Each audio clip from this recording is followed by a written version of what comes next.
உங்களால எந்த அணியையும் பிடுங்க முடிஞ்சதுன்னா பிடுங்கிக்கோங்க அவ்வளோதான். ஸோ நீங்க வந்து அ மத்திய இணையமைச்சராக இங்கே எதுவுமே பண்ணல. எந்த பகுதிக்குமே எதுவுமே பண்ணல. உங்களோட நீலகிரி அங்கேயும் எதுவும் பண்ணல. எனக்கு தெரிஞ்சு நீலகிரியில ஏதோ ஒரு அரசு விழால போய் பெண்களுக்கு அரசு அ விழால போய் ஒரு ஒருத்தங்க வந்து அ ஆங்கரிங் பண்ணுவாங்கல்ல, அந்த நிகழ்ச்சிய தொகுத்து வழங்கக்கூடிய பெண்கள்ட்ட போய் இவர் வந்து தன்னைத்தானே புகழ்ந்தெழுத சொல்லி எழுதி குடுத்துருக்கிறாரு, பேசியிருக்கிறாங்க அவங்க.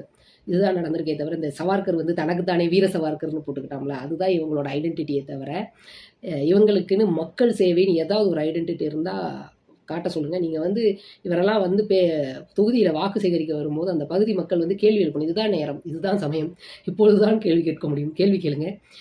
கேள்வி கேட்டு ஓட ஓட விரட்டுங்க பாஜக வேட்பாளர்களை. அதுதான் அவங்களுக்கு நீங்க தரக்கூடிய பதிலடி. இந்தியா முழுக்க அவங்க செய்த வன்முறைகளுக்கு தமிழ்நாட்டில இருந்து தான் எப்பவுமே குரல் வலுவாக வந்திருக்கு. இன்னமும் வலுவாக வரும். கோகிலமணி அவங்க வந்து வெற்றி வேட்பாளராக வர வேண்டும். அதுவும் அவங்க வந்து ஜெயிப்பாங்க அப்படிங்கிறதுல எனக்கு இது இல்ல. ஆனா அவங்க வந்து மாபெரும் வாக்குகள் வித்தியாசத்துல ஜெயிக்கணும். அது மிகப்பெரிய